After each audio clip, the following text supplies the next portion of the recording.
আসসালামু আলাইকুম ওয়া রাহমাতুল্লাহ। কেমন আছেন সবাই? আমার এই বড় গরুটা লাম্পিতে আক্রান্ত।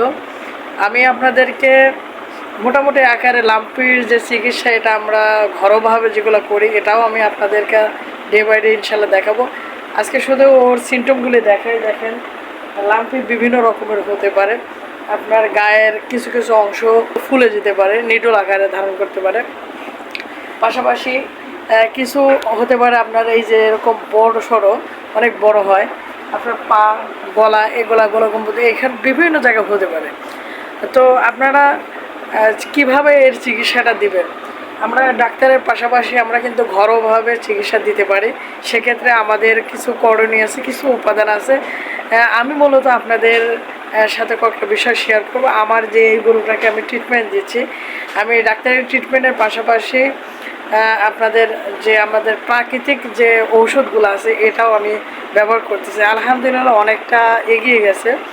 এটা আপনার প্রথমত আমরা যে খাবার সোটা, খাই সোটা বলি আমাদের গ্রামের ভাষায়, এই খাই সোটা নেবেন। এরপরে নিম পাতা, কুশালের গুড় এবং লেবু, মোটামুটি 3-4টা উপাদান যদি আপনি একসাথে মিক্স করে দিনে 2 বার যদি খাওয়াতে পারেন, তাহলে অতি দ্রুত এটা নিরাময় হবে।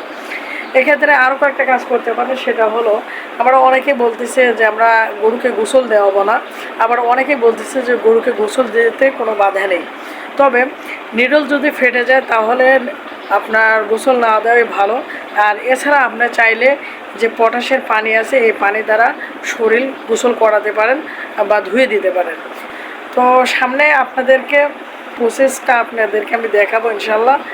আর আপনার খামার অবশ্যই পরিষ্কার পরিচ্ছন্ন রাখবেন ইনশাল্লাহ। যদি খামার পরিষ্কার পরিচ্ছন্ন থাকে, মশা মাছি থেকে দূরে থাকে, তাহলে এলএসডি থেকে আপনার খামারটা মুক্ত হবে। এবং মনে রাখবেন যে এলএসডি আক্রান্ত পশুকে অবশ্যই পরিচর্যা করতে হবে।